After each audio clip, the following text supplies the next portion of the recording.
আসসালামু আলাইকুম।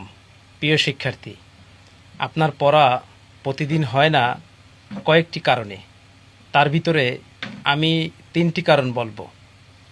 আপনি যখন পড়তে বসেন, মনোযোগ সহকারে পড়তে বসেন না।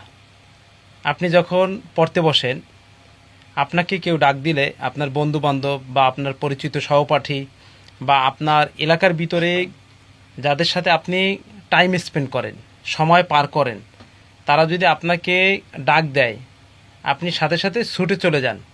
অর্থাৎ আপনি জানেন যে তার সাথে এখন গেলে আমি আড্ডা দিতে পারবো, এবং অথবা মোবাইলে একটা ভিডিও দেখতে পারবো, একটা মুভি দেখতে পারবো।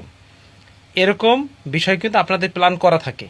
আপনারা এই বিষয়টি জানেন, জানার পরেও আপনি ওইটা মানার জন্য খুব অ্যাক্টিভ।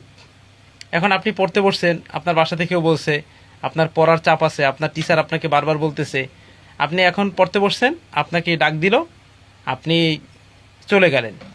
এই কারণে আপনার পড়া হয় না। এরপরে আপনি পড়াগুলোকে চিহ্নিত করে বা সাজিয়ে গুছিয়ে পড়েন না, এই কারণে পড়া হয় না। এই 3টা কারণ থেকে বের হয়ে আসার জন্য আপনাকে কি কি করতে হবে? নাম্বার 1, আপনাকে মনোযোগ সহকারে বই পড়তে হবে। নাম্বার 2, আপনাকে পড়াটা গুছিয়ে পড়তে হবে। আপনি কি পড়তেছেন সেই প্রশ্নটাকে চিহ্নিত করতে হবে। চিহ্নিত করে প্রশ্নের উত্তর যেটা আছে সেটাকে আপনার প্রিপারেশন নিতে হবে। নাম্বার 3, আপনার এই যে সার্কেল, এই সার্কেলে তো আপনি সময় দেন 5 ঘন্টা, 7 ঘন্টা, 8 ঘন্টা, 10 ঘন্টা। এই সময় দেওয়ার কারণে কিন্তু আপনার পড়ালেখা হচ্ছে না। আপনার সার্কেলে আপনি সময় দেন, বিকেলে সময় দেন, আসরের পরে। এই সার্কেল থেকে বেরোয় আসতে হইলে আপনাকে এই বিষয়টা মানতে হবে। আপনি পড়তে বসছেন, আসছে যে ভাই আমি এখন পড়তেছি, আমি ঘন্টা 2 পরে বের হব, অথবা আমি 1 ঘন্টা পরে বের হব, আমি 45 মিনিট পরে বের হব, আমি অঙ্ক করতেছি, আমি অঙ্কটা করা শেষ হইলে তারপরে বের হব।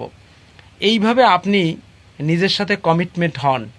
নিজের সাথে কমিটমেন্ট হলে আপনার পড়াটা কিন্তু হবে।